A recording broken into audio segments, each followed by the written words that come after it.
today we will be discussing about the topic transpiration.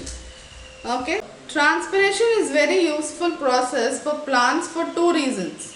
One, for creating suction force in the stem to enable the roots to absorb water and mineral nutrients, and two, for cooling. So when we have learnt already last year about transpiration, we have discussed these 2 points. What is the significance of transpiration we have seen. Okay, so there are two important main why plants need transpiration. First one is to create suction force. Whenever the plant is losing water, because of transpiration, when the plant is losing water only, again there is a force for the roots to absorb more and more amount of water. Yes or no? For example, in our body, if we don't sweat or if we don't lose from our body in different processes like sweating, urination and all, if we don't lose water from our body, we will not again hydrate our body with water. Yes or no? So in the same way, when the plant is losing water through transpiration, it is creating a suction force, or it is giving a pressure for the roots to absorb more and more amount of water. So that is one. The second one is for cooling effect, for cooling the plant. Okay, so when we sweat, we cool ourselves. So in the same way, whenever there is transpiration, the plant is cooling itself. Okay, so for cooling the plant in hot weather, the process is demonstrated by and studied by a number of experiments which are very interesting to perform. So in this chapter, we will be learning about different perspectives of transpiration and different experiments which are conducted on that. Clear? What will we learn first about transpiration? All the plants continuously absorb water through their roots. Okay, so the plants continuously keeps on absorbing water from the roots, through the roots. This water is conducted upwards to the stem. So that all we have learnt in absorption of roots. Okay, so the roots absorb water, and through the xylem vessels the water is being conducted towards the upper parts of the plant. All this we have seen. Okay, and is distributed to all the aerial parts including the leaves. Only a small quantity of this water, that is about 2%, is used by the plant in photosynthesis and other activities. So whatever water is absorbed by the roots and it is being distributed to all the other parts of the plant, aerial parts of the plant, only in that 2% of it is only used by the plant, either for photosynthesis or for the other activities. Okay, only 2% of whatever water is absorbed, it is used. The rest of it, after using that 2%, the rest of it is almost lost to the atmosphere as water vapor as a result of transpiration. Okay, so how much water it is being absorbed? Only 2% of it is used by the plant for photosynthesis and any other activities in the plant, and most of it is lost through transpiration. Okay, so what do we know here by what is the definition of transpiration? Transpiration is a process of loss of water in the form of water vapor from the leaves and other aerial parts of the plant. Okay, so not only through leaves, but there are other aerial parts of the plant also through which water is lost in the form of water vapor. Clear? No. In the before lesson we have learned about guttation. What is guttation? When the plants are absorbing more and more amount of water, the plant will not be able to withstand that amount of water, and that water will be leaking out through the margin of the leaves we have seen. Yes or no? In droplets of water we have seen. Okay, so that is droplets of water. That is guttation. Here, whenever there is loss of water in the form of water vapor through the aerial parts of the plant, so that process is called as transpiration. So let us see how do we demonstrate transpiration. How do we do different experiments on transpiration to understand more easily. So here this is an experiment to demonstrate transpiration. So what he is telling? He is telling you to take a potted plant. Take a potted plant. Okay. Take a potted plant and cover the plant with a polythene bag. And cover the potted plant with a polythene bag. So after covering it, and you leave the plant in the sunlight for a few hours, 1 hour or 2 hours, like that you leave it. Okay, so when you leave it, what is happening here? As the plant transpiration occurs, all that water vapor will condense into water. Now when you boil water on your stove or something, okay, you can see water vapors coming out. Clear? Okay, you can see water vapors coming out. But if you keep a lid on top of that, you keep a lid on top of the boiling water. When you lift the lid, you will be able to see water droplets falling from bottom side of the lid. Ever observed? Okay, so that is what is happening. The water vapors are getting condensed into water there. Okay, so here also in the same way, after 2 hours when you observe, you will be able to observe small droplets of water on the polythene cover. Okay, you will be able to observe small droplets of water on the polythene cover, showing that water droplets are nothing but the water which is released because of transpiration. Okay. Why you are covering only the plant? Why don't you cover it from the pot like this? Why can't the soil what is present in the pot will contain little amount of water? Yes or no? Yes or no? And now when you keep the pot in the sunlight, the sun reaches even the mud also, the soil also. Okay, then the water what is present in the soil will evaporate. Okay, that also will form water vapor. So here you won't be able to get the result properly whether the droplets belong to the leaf or to the mud. Clear? Understood? So that is where they cover only the plant. Clear now? This is the experimental setup. How can you do a control setup? You take an empty polythene cover without any plant and leave it like that in the same sunlight. After 2 hours when you see, you will find any droplets inside? No. Why? Because there is no plant. So this shows that the leaves the process transpiration occurs through the aerial parts of the plant. Okay, so this is the control to show that plants transpire water in the form of water vapor. If tested with dry cobalt chloride, so there is a paper called as dry cobalt chloride paper. Okay, so if you take that paper, you can test this experiment, this transpiration experiment by using this paper also, dry cobalt chloride paper. So that paper is normally blue in color. That paper is normally blue in color, but when it comes in contact with water or moisture, it will turn into pink color. So same kind of paper you will be having in your chemistry also, litmus paper. Remember? So same, even that litmus paper also, when it comes in contact with moisture, it changes its color. Okay? Yes or no? So here also we use this paper called as dry cobalt chloride paper, which is normally blue in color, but when it comes in contact, it turns into pink color.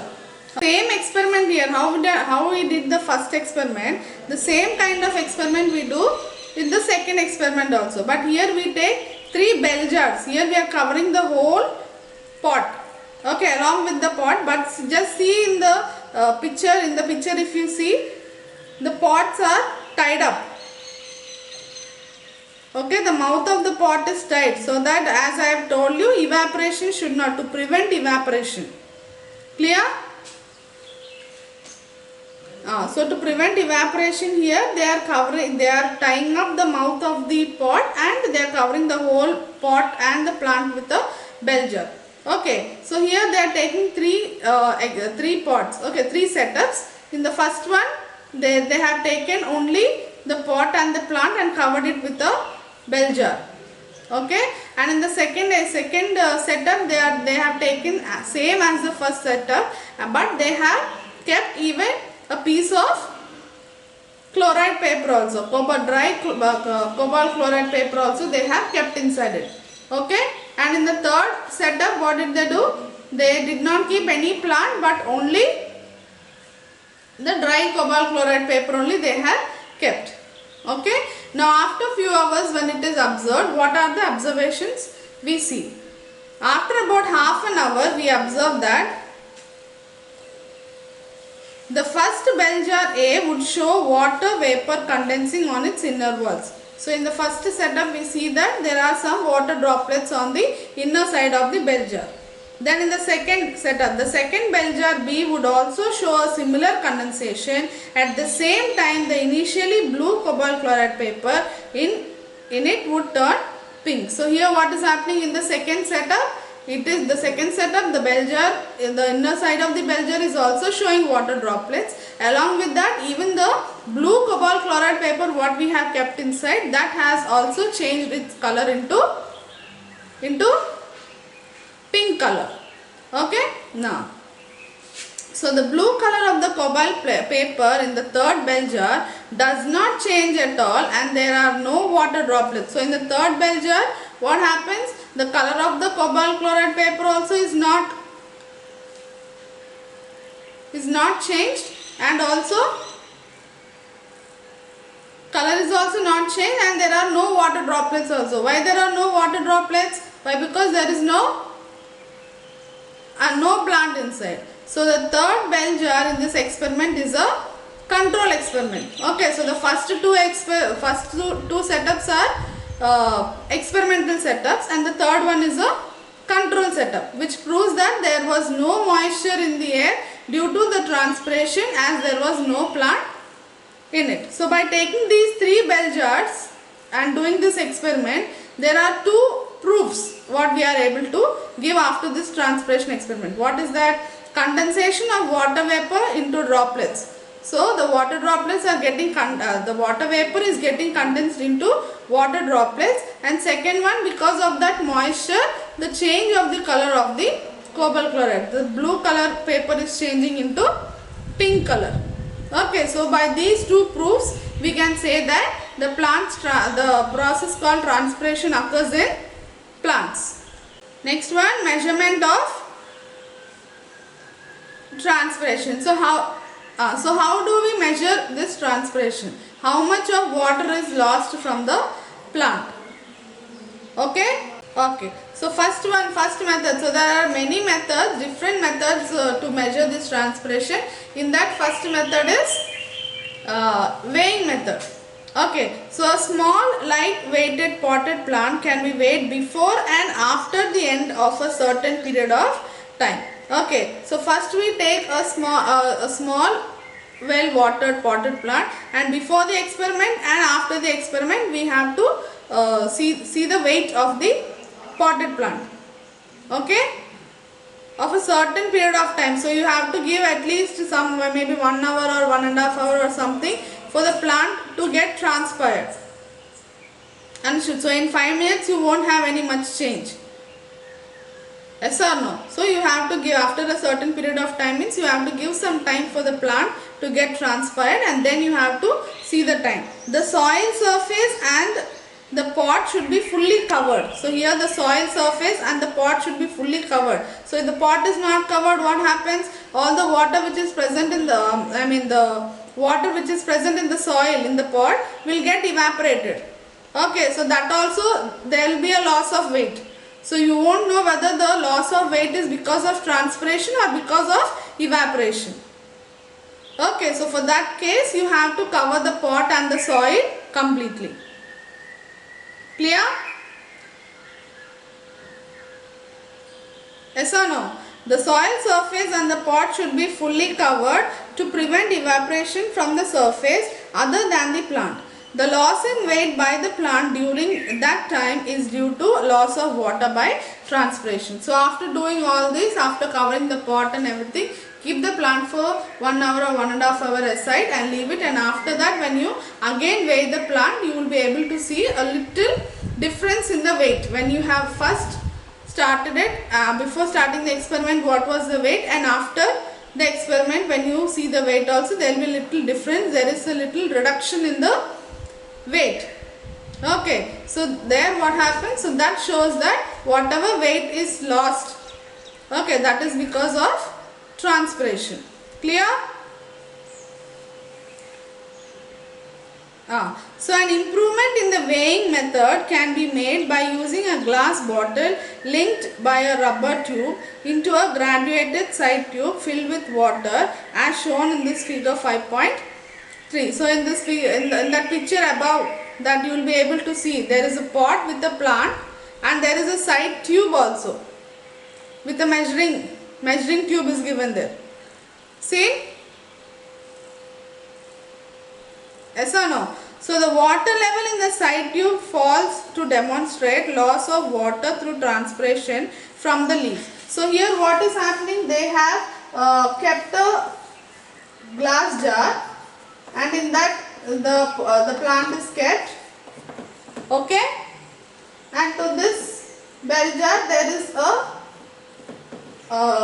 measuring jar which is kept. So as we are discussing about the measurement in the how can we measure the rate of transpiration, first we have started regarding the weighing method. So here we have taken a small potted plant, a very small potted plant, and before starting the experiment and after completion of the experiment we have seen the weight. So if there is a very little difference in the weight what we have seen in the weight, so that is because only that the plant what is present that has lost due to the water is lost from the plant through the process of transpiration. So a little improvement on this weighing method is that you take a small glass bottle and we keep a plant inside this glass bottle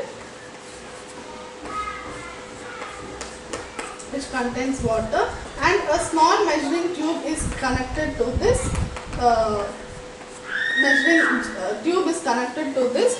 glass jar which also contains water. So as the transpiration process occurs from the leaves here, there will be reduction, there will be a fall in the measuring jar. There will be a waterfall in the measuring jar. The water reduces here, showing that whatever water is being transpired here, whatever water is lost from the leaves here, that is because through transpiration, and this fall in this water level shows that the water is used here through transpiration. So the water level in the side tube falls to demonstrate the loss of water through transpiration from the leaves. This would indicate the volume of water loss that can be compared with the loss of weight with the helping of a weighing machine. So how do you compare? So we can compare this, or we can know this by using a measuring weighing machine, or by converting the cubic centimeters. So here in the measuring jar the reading is given in cubic centimeters. Okay, so this we can convert it into grams. So here it is given that 1 cubic centimeter of water is equal to 1 gram. It weighs into 1 gram. So in that way 1 cubic centimeter of water is, if for example if 2 cubic centimeters of water is decreased here, that means 2 grams of water is being transpired by the plant. So here we have seen another weighing experiment. Okay, so what did we take here? We have taken here a test tube filled with water and kept a leafy shoot, only a leafy shoot without any roots, and we have poured a little amount of oil on the surface of water. For what did we add oil? To prevent evaporation, to prevent evaporation. And what did we do? We have put this test tube in an empty beaker and saw the weight of the beaker and the test tube together. Okay, and after that we have take the test tube from the beaker and put it onto a test tube stand. Okay, and leave it for a few hours, maybe half an hour or 1 hour or something like that. Leave it for a certain period of time, and then take out the test tube and again keep it in the same beaker, and we have to weigh it again. Okay, so when you take the weight again, there will be a little difference. Okay, any little difference what we see in the weight, that is only because of the water loss through transpiration. Okay, so any difference in weight will indicate loss of water by the shoot due to transpiration. Since there are no roots, so here there are no roots for actively absorbing water, the water loss through transpiration will be much less. Okay, so if the roots are present here, what will happen? Even if the water is lost through transpiration also, the roots keeps on absorbing water. Understood? Clear? The next one here, potometer methods. So here potometer is a device that measures the rate of water intake by the plant. So here you will be able to measure how much water the plant is taking. Okay, so there will be different measurement devices. Okay, so here to measure transpiration, we are using a device called as potometer. So how is this potometer helpful? This potometer is helpful to measure the water intake by the plant. So how much water is the plant taking? Okay, and this water intake is almost equal to the water loss through transpiration. Why is the plant taking the water? Why? Because the plant is losing that much of water. Yes or no? So this is how we do the experiment. Okay, so note. So let us see what is this potometer. Potometers are of various type, designed by various scientists. Okay, so there are many types of potometers designed by different scientists to study and measure the rate of transpiration. Namely, Farmer's potometer and Gannong's potometer, which help to measure the rate of water intake by the plant.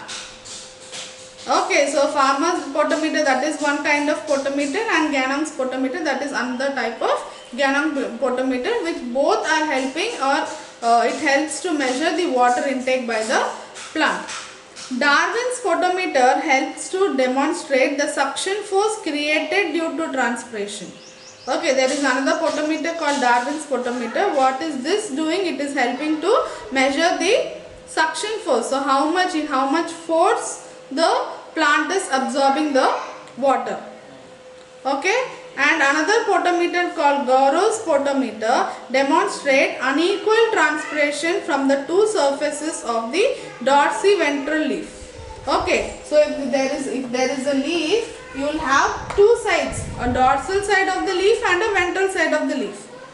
Okay, so this Gauro's potometer helps to measure the unequal transpiration.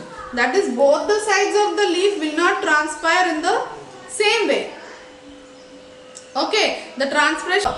We have started about the topic potometers method. So potometer method and the different types of potometers also we have seen according to the persons, those who have found out or used this potometer for different purposes.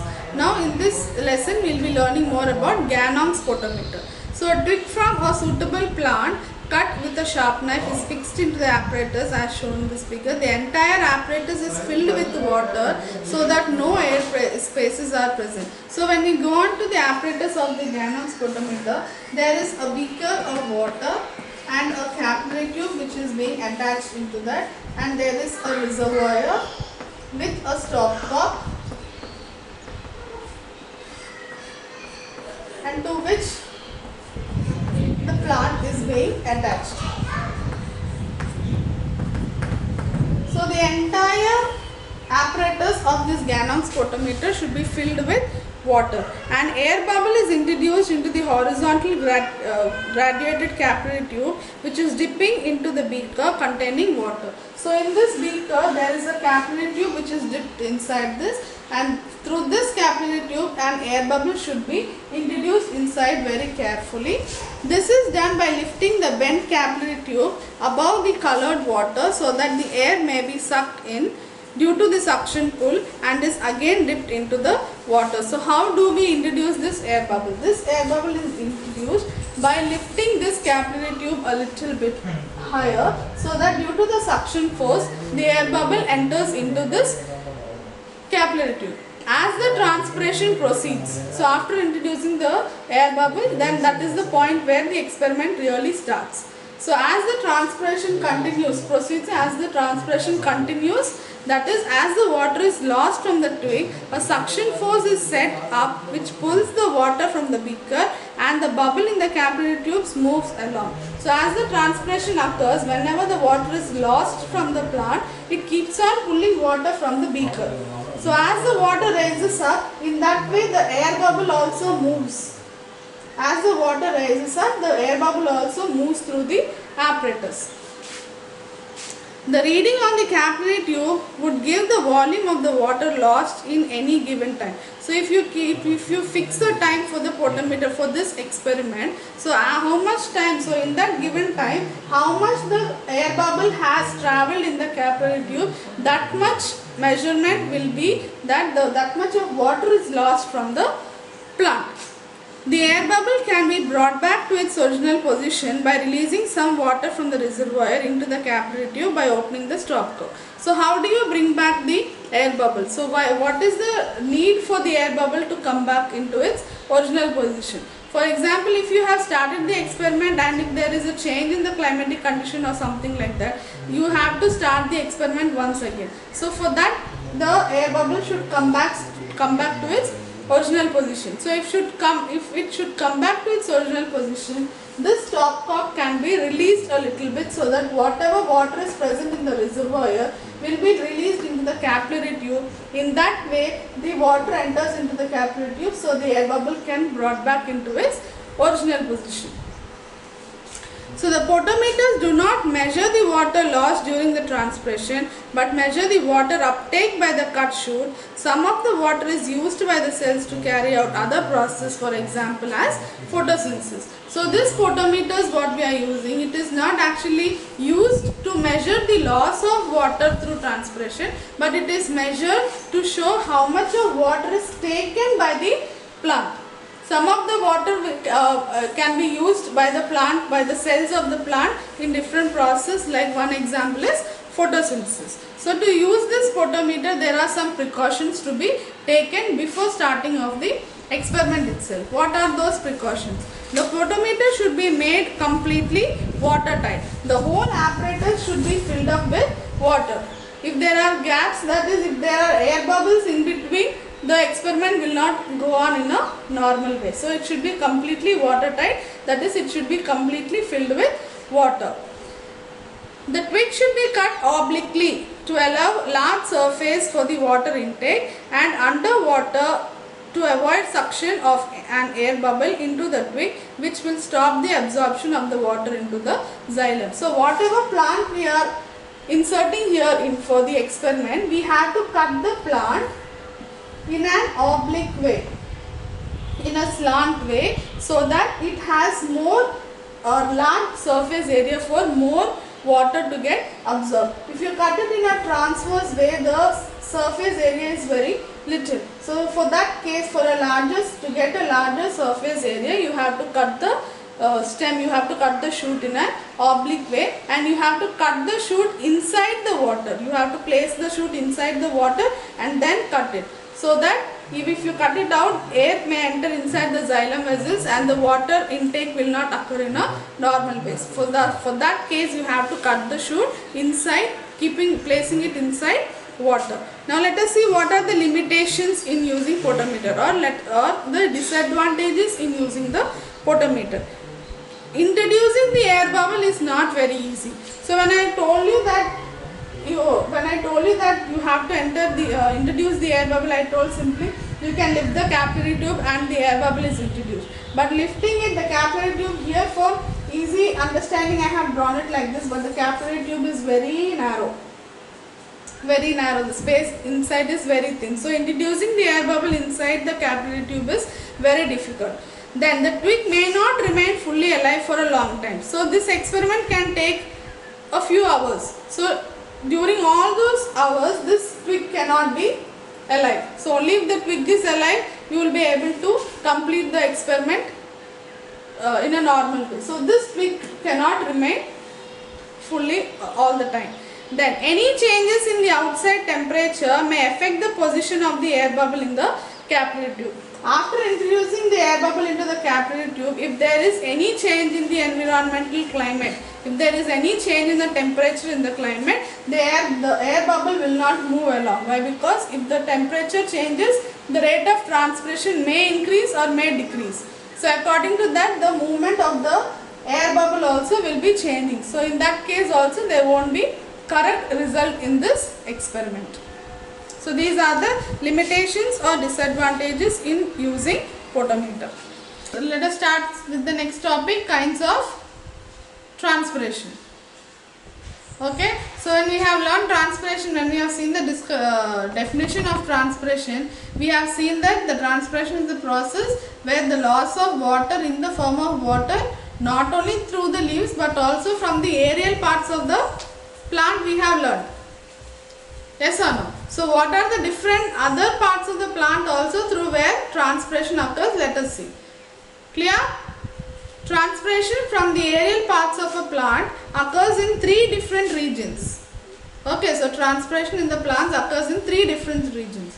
First one is from the leaves through the stomata, that is called as stomatal transpiration.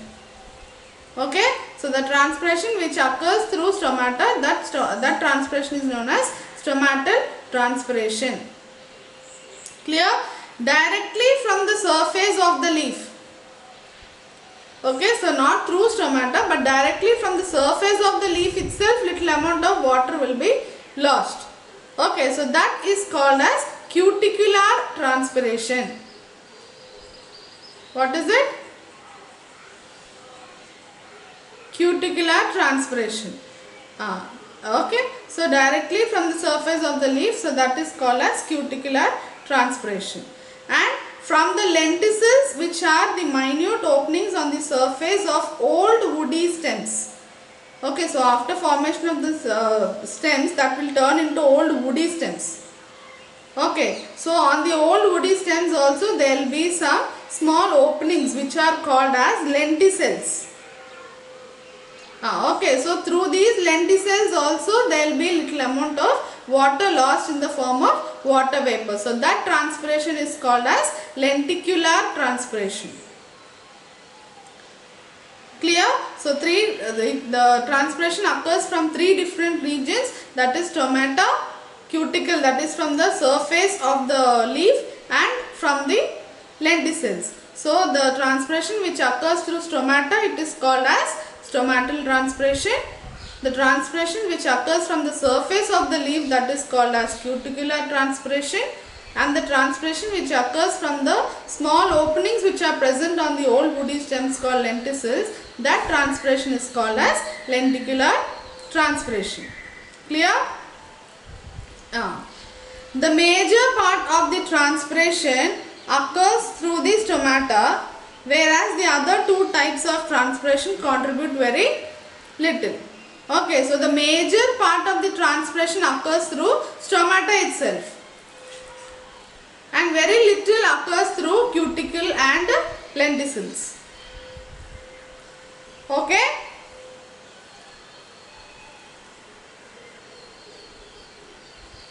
Now let us see the mechanism of stomatal transpiration. So how does this stomatal transpiration occur? Stomata are minute openings in the epidermal layers of leaves. A stoma is surrounded by 2 bean-shaped guard cells. So stomata means plural. Okay, stoma means singular. Okay, so a stoma is guarded by a bean-shaped guard cells. During daytime, the stomata are wide open, primarily for the intake of carbon dioxide for photosynthesis. The number of stomata may range from 1000 to 10,000 per centimeter cube. So in that little area itself, there might be from 1000 to 10,000 stomata. Okay, so then just imagine for the whole leaf how many will be present. Clear?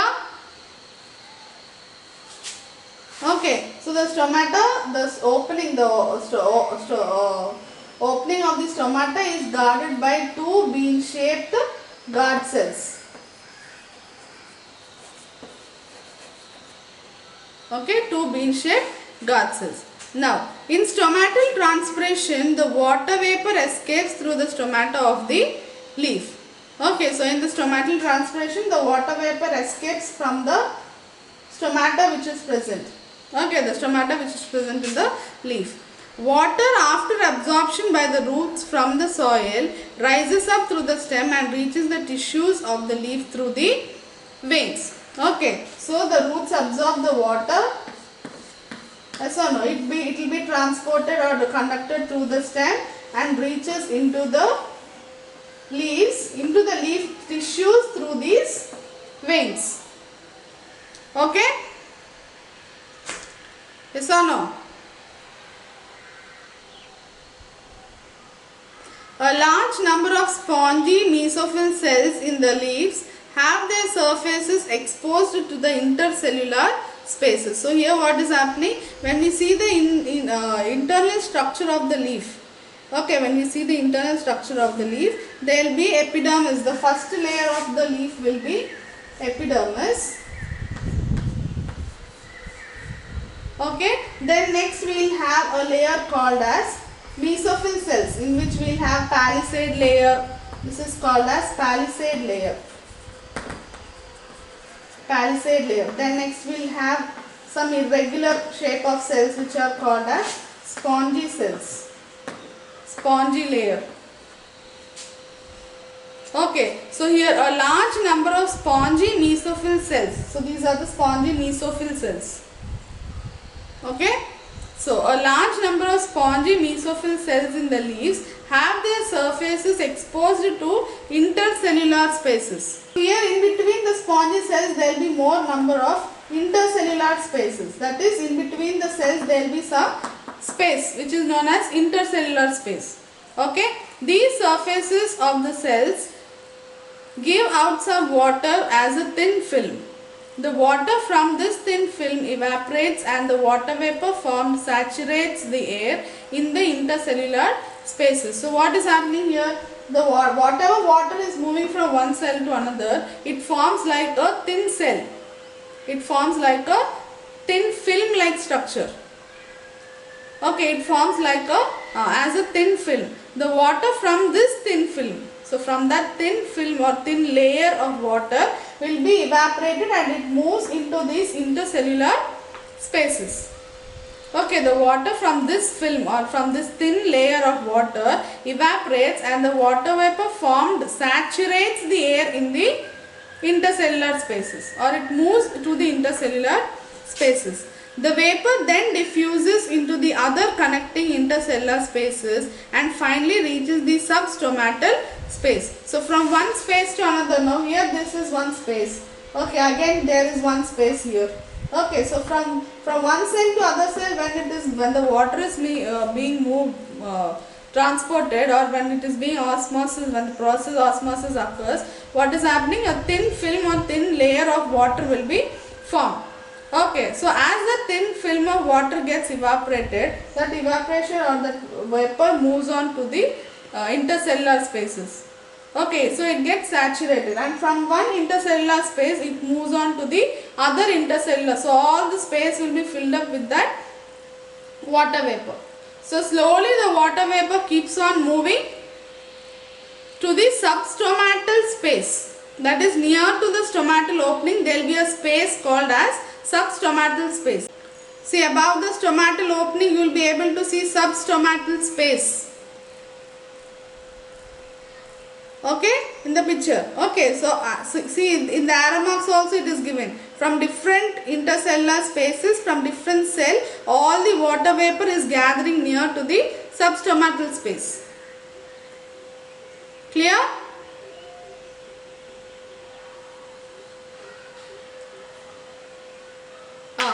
So the water from this film evaporates and the water vapor formed saturates the air in the intercellular spaces. The vapor then diffuses into the other connecting intercellular spaces and finally reaches the substomatal space, from where it escapes through the stomata. So after reaching into the substomatal space, then it comes, so if this is the stomata, if this is the substomatal space, after coming all the water vapor coming here, it slowly escapes from the stomata. Clear? The entire movement of water vapor from the surface of the cell into the outside atmosphere is the result of diffusion. So the entire movement of water from one cell to another and the water vapor coming out through the stomata, everything is the result of diffusion. That is the water molecules moving from. Okay, what is diffusion? The molecules moving from which concentration to which concentration? Higher concentration to the lower concentration. Okay. So, however the water vapor moves from all the cells, from one cell to the other cell, that is all the result of diffusion. The molecules of water vapor, like those of any gas, move from the region of higher concentration to the region of lower concentration. Okay, so when we have seen the different examples of diffusion, when we have discussed the different examples of diffusion, I told you in one corner of the room, if you release some spray or something, some scent or something, it will be spread for the whole room. Okay, so from that higher concentration, it moves or distributes itself to the lower concentration. Okay, so here also the water vapor from the places where it is present, it is moving to the places where it is not present. That is from higher to lower concentration. Clear? Yes. In this figure shows the movement of water through a leaf. Okay, so what figure I told you in page number 59, 5.8, there you will be able to see how the water vapor will be moving from one cell to another. The cell sap in each cell exerts a turgor pressure outward on the cell wall. This pressure forces some water out of the cell wall into the air space between the cells. So, whenever the cells are filled with water, I told you that there will be a turgor pressure. There will be a turgor pressure, that is a pressure from inside, which is formed under the cell contents. Okay, so that pressure, when the turgor pressure is exerted onto the cell wall, little amount of water or water vapor will be lost out into the spaces of the cells. There will be some space from one cell to another. Okay, so that space will be filled up with this water. Some water out of the cell wall into the air space between the cells. Here the water evaporates and the water vapor diffuses through the air spaces between the mesophyll cells into the substomatal space, from where it finally goes out by diffusion through the stomata. So from where are you getting this water vapor? Okay, so when there is a turgor pressure in the cell, okay, so the cell releases some water, little amount of water will be released into the spaces which are present in between the cells. Okay, in this space that little water gets evaporated. Okay, in that space that little amount of water will get evaporated, and that water vapor from one intercellular space keeps on moving, keeps on diffusing or diffuses into all the different spaces. Like that, from all the spaces it reaches into the substomatal space, and from there through the stomata that water vapor is lost. Clear?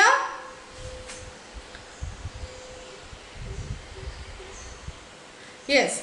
The cells that lose water in this way replace it by drawing more of it from the nearest vein. Most of this water travels along the cell walls by imbibition, and only a small quantity enters the cell by osmosis. So what is happening when the water moves like that from one cell to another? It mostly occurs because of imbibition, that is, the cell wall is absorbing more and more amount of water. Now for example, all the water from here is lost and water vapor is lost here through stomata. Now all these cells do not have water. So what do they do? Now for here, if there is a vein of a leaf, so from that vein these cells will start absorbing water. Clear? The cells that are lost in this way replace it. So even if the water is lost, it will be replaced back.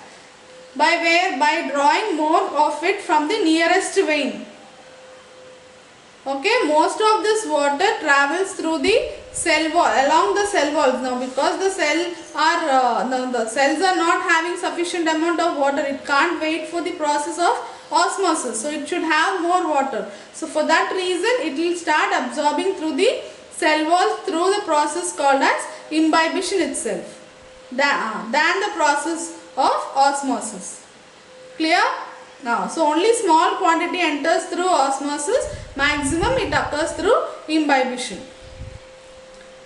Thousands of leaf cells evaporate water in this way, causing more of water to be pulled from below via the xylem vessels. The transpiration pool thus created can draw up water of to about 50 meters or more in tall trees. So when we have learned about the different reasons, okay, there we have learned about transpirational pull. Yes, so when we learned about root pressure, cohesion, adhesion, we have learned even about transpirational pull also. Okay, so this transpiration creates a pressure so that it keeps on pulling the water from the nearest veins or cells or whatever it is, and those will be replaced back, so that that creates that pressure. Okay, so that is called as the transpirational pull. So it is pulling the water, it is giving a pressure to the roots to keep on absorbing water. Clear?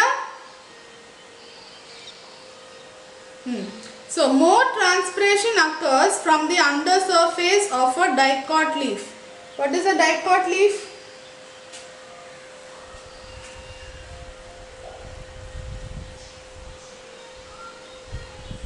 Having, that is, dicot leaf is nothing but the seed which is having a dicotyledonous seed, that is having two cotyledons. So that plant is called as a dicotyledonous plant. Okay, so if I give you a leaf and I tell you to observe and I tell you to identify whether it is a dicot leaf or a monocot leaf, how do you identify?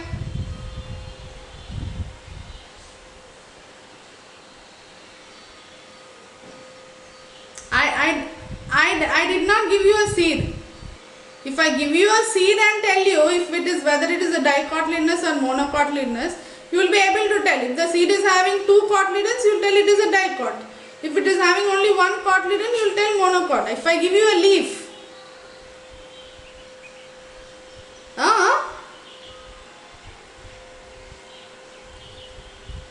that one is showing whether transpiration occurs or moisture is present or not. No. That what will the cobalt chloride paper do? I am not asking you from the textbook. If it will turn pink means it is a dicot leaf.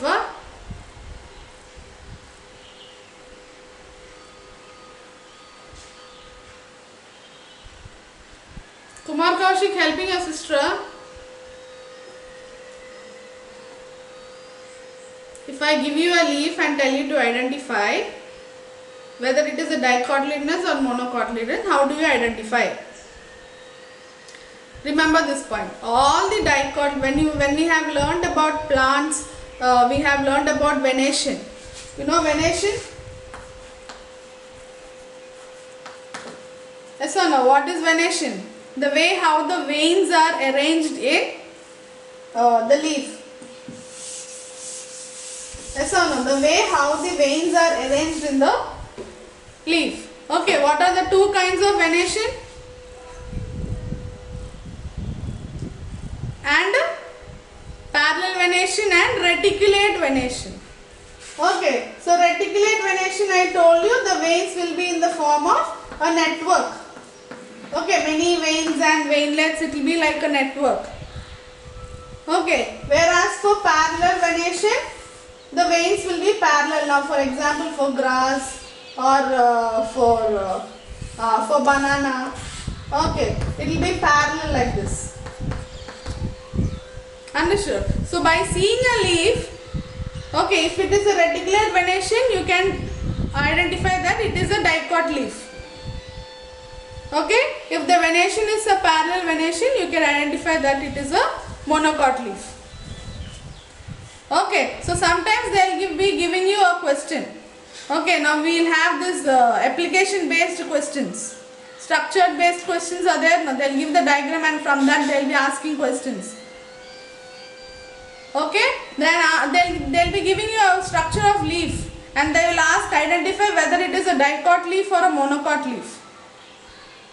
Okay, so by seeing the venation in the leaf, you have to identify whether it is a monocot or a dicot leaf. Clear?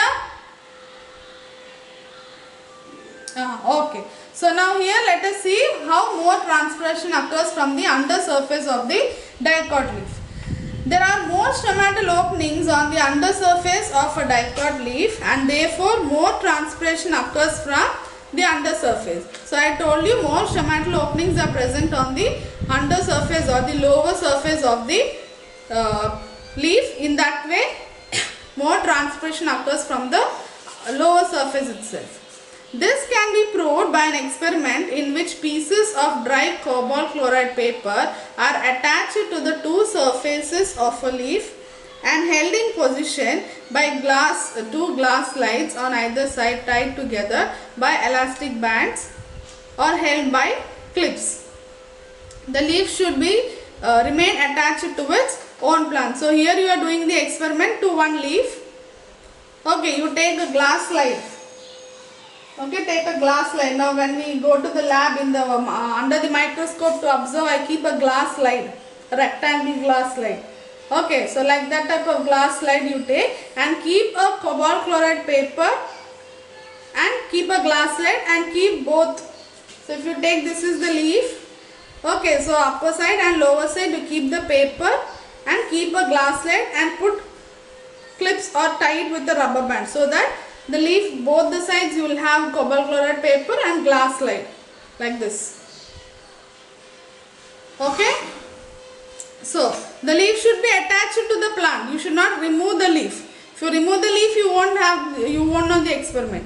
It should be attached to the, remain attached to the its own plant itself.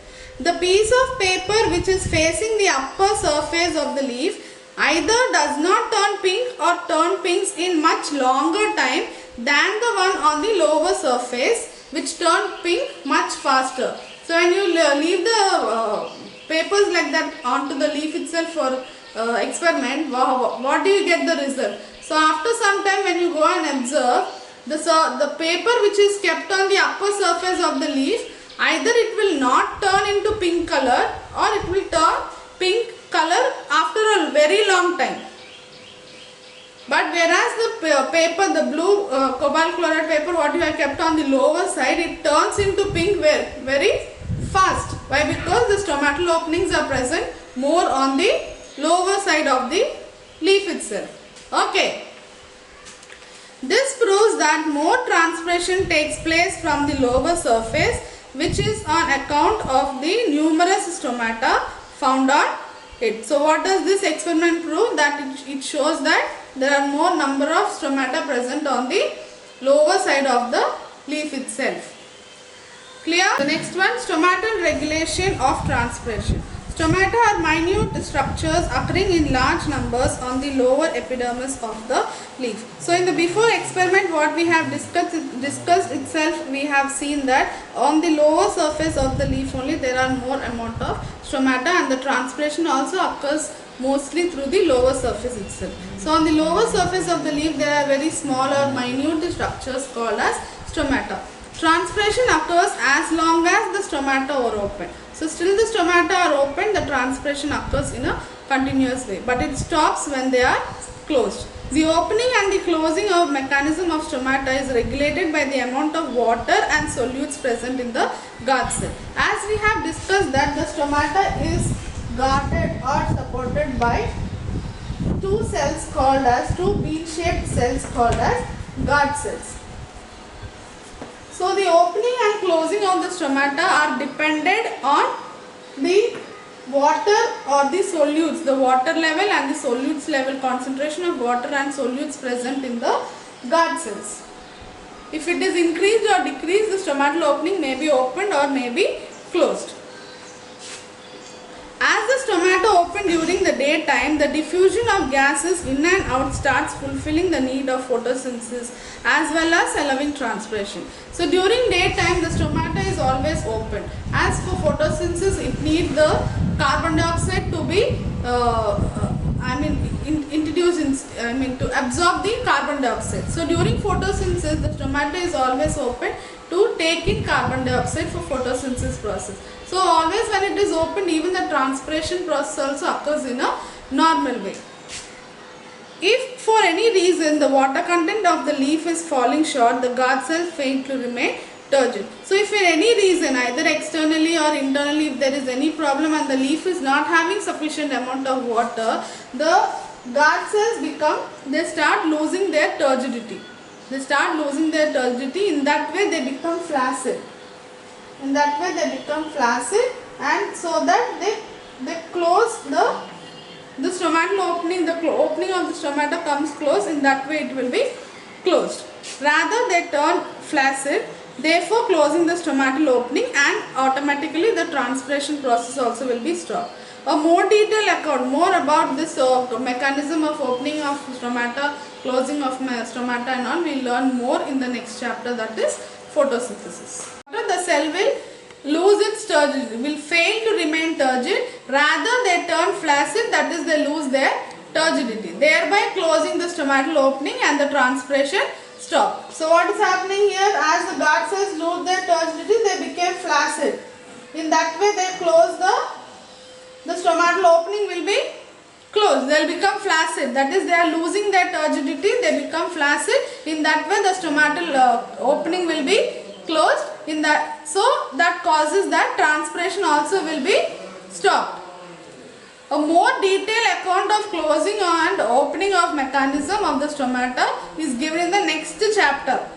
That is, next chapter is photosynthesis. There we will learn more about this opening and closing of stomata. Clear? Leaves of some plants wilt during midday and recover in the evening. Leaves of some plants during midday, that is when it is fully hot, when it is completely hot, they wilt or they droop down during midday, and in the evening again they become into normal. So what is happening there? In some plants, example balsam, the leaves of the plant wilt during midday in spite of the fact that there is plenty of water in the soil. So how much of water is present in the soil and how much water the roots are absorbing also, during midday they have the capability, or they have to wilt their leaves. Okay, wilt means drooping down. If you don't pour water for few days, how the leaves and all becomes, they fall down like this. Understood? If you have trees and all around your houses also, when it is very hot, if you go and see, some leaves will be drooping down or wilting down. They become weak. Clear? So in spite of the fact that there is plenty, so even if the soil is having plenty of water also, the leaves will wilt. Okay, in such cases, the rate of transpiration during midday exceeds the rate of absorption of water by the roots. So even though if it is having plenty of water in the soil, why it is wilting? Why? Because in these kind of plants, in that case, the rate of transpiration is higher than the rate of absorption. Okay, so how much? Now for example, it is, I am telling you in grams. Okay, so if only 1 gram of water is being absorbed, maybe 2 to 3 grams of water is being lost or transpired. Okay, so the rate of transpiration is more than the rate of absorption. So to save that water in itself, it is wilting down. Clear? Okay, the cells therefore lose turgidity. In the evening or during the night, the stomata are constricted and the temperature is not so high. So during evening time, what happens? The temperature is not so high. Okay, so the stomata again becomes normal and the leaves are also becoming normal. Therefore, there is no loss of water to transpiration and the turgidity of the leaves is reacquired and they stand out erect. Clear? Okay, so stomatal transpiration is controlled by the plant by adjusting the size of stoma, whereas this does not happen in the case of cuticular and lenticular transpiration. Okay, so here the stomatal transpiration can be controlled by increasing or decreasing the size of stomata. If the stomatal openings are completely closed, stomatal transpiration will not occur. Okay, But here in the case of cuticular and lenticular transpiration, it is not like that. It will be completely opened only. So water will be lost through the cuticle and lenticular, even though little only transpiration occurs, but that little also it continuously occurs. But whereas in stomatal opening, stomata, if there is a increase or decrease in the opening of the stomata, that results in the stomatal transpiration, either increasing or decreasing. Clear? Next one, cuticular transpiration.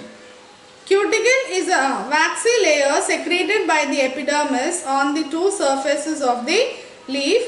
The thickness of the cuticle varies from plant to plant. Primarily, the cuticle serves to prevent evaporation of water from the leaf surface. However, some evaporation does occur. The greater the thickness of the cuticle, the lesser is the evaporation. Desert plants tend to have thicker cuticles to cut down transpiration. So, cuticle is nothing but a covering. So, I told you that the first layer of the leaf will be always epidermis. Okay, so the first layer of the leaf is always epidermis. Clear? On the epidermis there is a layer called as cuticle. So on the epidermis there is a layer called as cuticle. Okay, so this cuticle, so why this cuticle is present? So this cuticle it is a waxy layer. So when we have done the experiment in absorption of roots and when we have done the weighing experiment in transpiration, I told you that we pour oil on the surface of water to prevent evaporation. Okay, so this waxy coating or this waxy layer also helps in that way itself. It prevents water from evaporation. Okay, so if this waxy layer is not present, what will happen? All the cells and tissues will be directly exposed to the sunlight.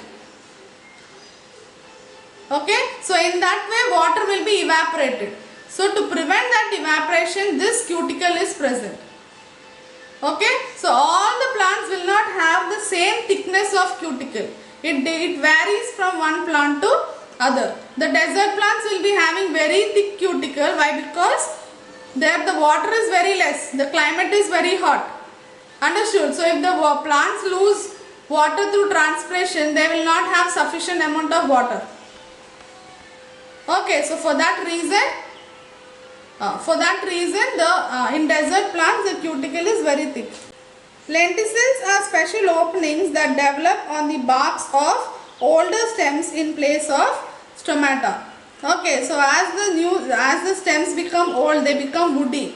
Okay, so there are some openings which are present on the old woody stems which are called as lenticels. These allow diffusion of gases for respiration as well as photosynthesis. Because that stomatal transpiration is controlled by the opening or closing of the stomata. If it is open, the transpiration occurs. If it is closed, the transpiration will be stopped. Okay, then we have discussed about the cuticular transpiration. Okay, so what did we learn in cuticular transpiration? In cuticular transpiration, we have learned that the cuticle is present on the layer of epidermis. The first layer of the leaf we have seen that it is epidermis, and cuticle is present on the epidermis. Okay, so how much thick the cuticle is present? So why this cuticle is present? It is present to prevent evaporation from the leaves. Okay, so if this cuticle, this waxy coating is not present on the leaf, the tissues and the cells of the leaves will be directly exposed to the sunlight. Then there is a chance of evaporation of water what is present in the cells or tissues to get evaporated. So to prevent that evaporation, the epidermis of the leaf is covered by this waxy coating called as cuticle. Okay, so all the plants will not have the same thickness of cuticle. It will be varying from one plant to another. Okay, the desert plants will be having very thick cuticle. Why? Because the climatic condition of that region is very different. It is very hot temperature there. So to prevent a lot of transpiration, the leaves will be having a very thick cuticle. Clear? Okay, so then we started about lenticular transpiration. Lenticels are the special openings which are present on the old woody stems in the place of stomata. So when these older woody stems were present when they were very young, the young stems also, the young green stems also had openings called as stomata. Clear? Okay, so these stomatal openings will convert into, when the stems are becoming old and woody, these stomatal openings will become into lenticels, into these special openings called as lenticels. Okay, so these also help in the diffusion of gases during respiration and photosynthesis. Okay, lenticels never close, they remain open all the time. Okay, lenticels never close. They'll be open all the time.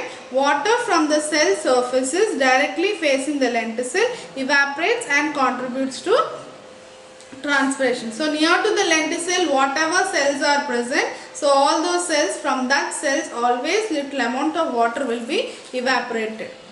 Clear?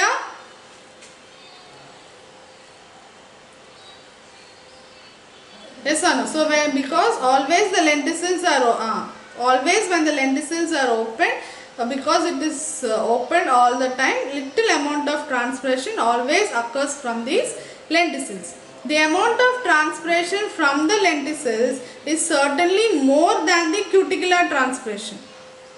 Okay, so because this cuticle, there is a variation in the cuticle presence from one plant to another. From the cuticle, very little amount of transpiration only occurs when compared to lenticular cells. Okay, when compared to lenticels, the amount of transpiration from lenticels is certainly more than the cuticular transpiration. When compared to the lenticel transpiration is more than the cuticular transpiration. Okay, the amount of transpiration from lenticel is certainly more than the cuticular transpiration, but very much less than the stomatal transpiration. So when compared to these, which is more? The stomatal transpiration. Okay, so stomatal transpiration is the highest. Then comes the then comes the lenticels. Then comes the cuticular transpiration. Yes, factors affecting transpiration. There are two types of factors, that is external factors and internal factors. So first one, intensity of sunlight. So during the daytime, the stomata are open to facilitate the inward diffusion of carbon dioxide for photosynthesis. So during daytime, why is the stomata open? The stomata is open for the ongoing process called as photosynthesis. To take in carbon dioxide, the stomata is always open. Okay, at night they are closed. At night time there is no sunlight, so the photosynthesis process will not occur. So the stomata will be closed. Therefore, more transpiration occurs during the daytime. Okay, so because night time there is no sunlight, there is no photosynthesis process. The stomata will be closed. So at that time the transpiration also will not occur. When it is cloudy during the day, the stomata are partially closed and the transpiration is reduced. So when it is cloudy, even if it is daytime, if it is not sunny and if it is cloudy also, the stomata will be reduced. The stomatal opening will be closed. Okay, partially closed, not completely, partially it will be closed, and in that way the rate of transpiration also will be reduced a little bit. Okay, Mohari, read the second one.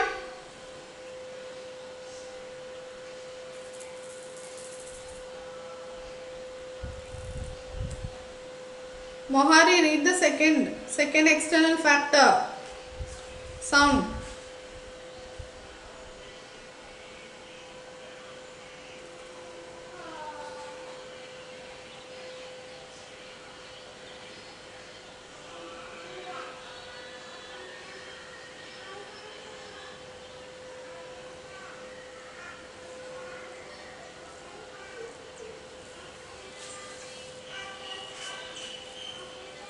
So here what is happening, if the outside temperature is higher, there is more evaporation from the leaves, therefore more transpiration. So if the temperature is very hot outside, what happens, more evaporation of water occurs from the leaves, that is more transpiration occurs.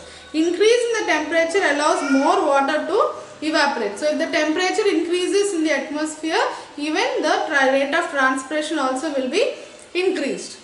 And decrease in temperature reduces the evaporation. If the temperature decreases, even the transpiration rate also will be decreased. Warm air can hold more water than the cold air. So if the air is very warm, it can hold more amount of water. Okay. Now for example, if you take fully boiled water.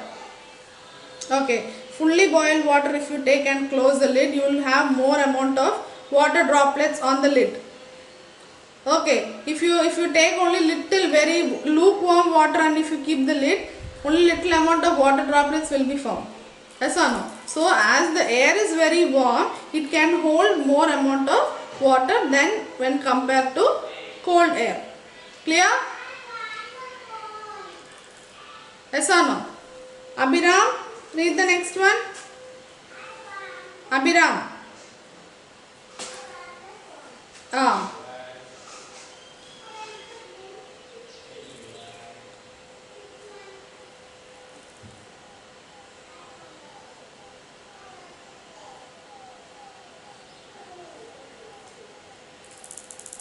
So velocity of wind. So even the rate of transpiration is dependent on the velocity of wind also. If there is lot of wind, if the wind is very strong, the water vapor which is released out of the leaf will be blown away by the wind.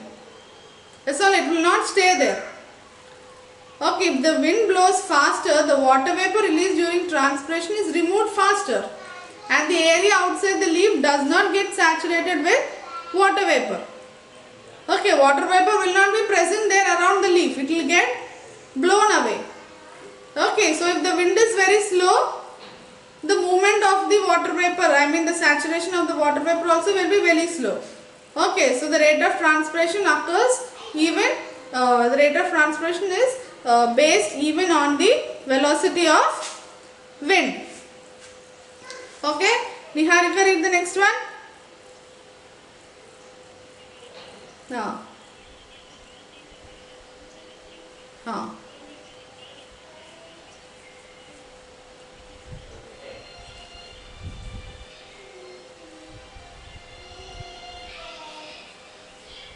So here what is humidity? Humidity means the rate of water vapor present in the atmosphere.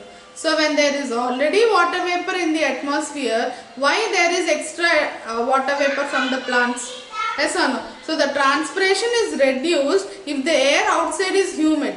So already if the water vapor is present around the plant, then there is no need of extra water vapor coming out from the plants again. Okay, so during that time if the outside climate is humid, the transpiration will be reduced. High humidity in the air reduces the rate of outward diffusion of the internal water vapor across the stomata. So if the climate is, if the outside temperature or the air around is humid, if there is higher humidity, the water vapor which should be lost by the plants also will be reduced. Okay, so the outward diffusion also will be reduced, thereby reducing the rate of transpiration. So in that way the water vapor will be reduced, in that way the rate of transpiration also will be reduced. Clear?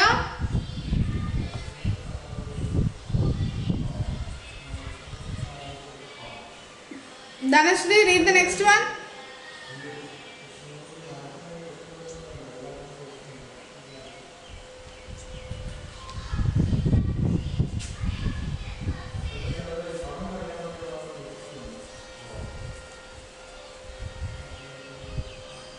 Closure,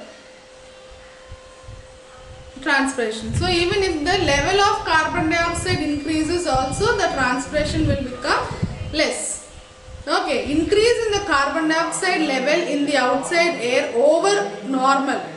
Okay, so the normal will be 0.03%. If it becomes more than the normal percentage, then also it causes to the reduction in the rate of transpiration. Clear? Then next one, atmospheric pressure.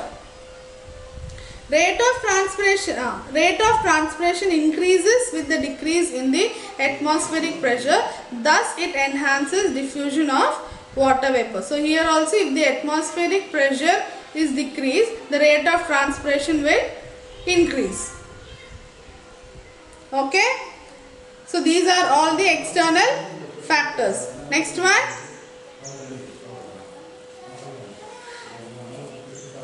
My voice is getting breaked. Not clear?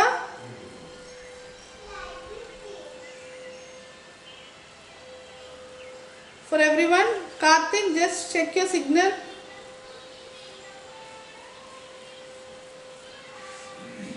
So the next one is internal factor. Water content of the leaves. If the water content of the leaves decrease due to insufficient absorption of water by the roots, the leaves wilt and transpiration is reduced. So if the water content in the leaves is reduced, how will the water content in the leaves get reduced? If the absorption of the water by the roots is reduced. Now if the roots are not able to absorb the water, then the sufficient amount of water will not be supplied to the leaves. In that way, the water content in the leaves will reduce. Yes or no? So if the water content is reduced, automatically there won't be water for transpiration also. Okay, so that is how this water content becomes the internal factor. So if the water content of the leaves is reduced, automatically the rate of transpiration also will be reduced. Such reduction in transpiration is indirectly due to the closure of stomata, and it is a natural mechanism for conserving water within the plant. So how this reduction of, or how does this rate of transpiration reduce? It reduces by the closure of stomata. So automatically if the leaf is not having sufficient water, automatically the stomata will be closed. That is from the guard cells. From the guard cells the water will be lost. Okay, so from the guard cells water will be lost, the guard cells become flaccid, loses its turgidity, like that the stomata will be closed. Okay, hello?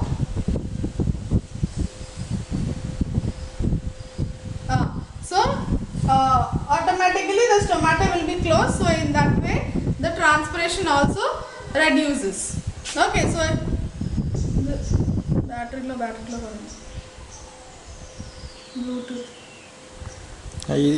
ഇപ്പം പറഞ്ഞോണ്ടിരിക്കുന്ന പറഞ്ഞു നിർത്ത അല്ല ഇപ്പം പറഞ്ഞോണ്ടിരിക്കുന്ന topic പറഞ്ഞു നിർത്തിയത് ഓഫാക്കാം. Okay, so this is the natural mechanism of conserving the water. So it is saving the water so that if the transpiration occurs more, the plants will wilt, it will droop down. Okay, so it is a natural mechanism which occurs in the plant itself to conserve the water for future use. Clear?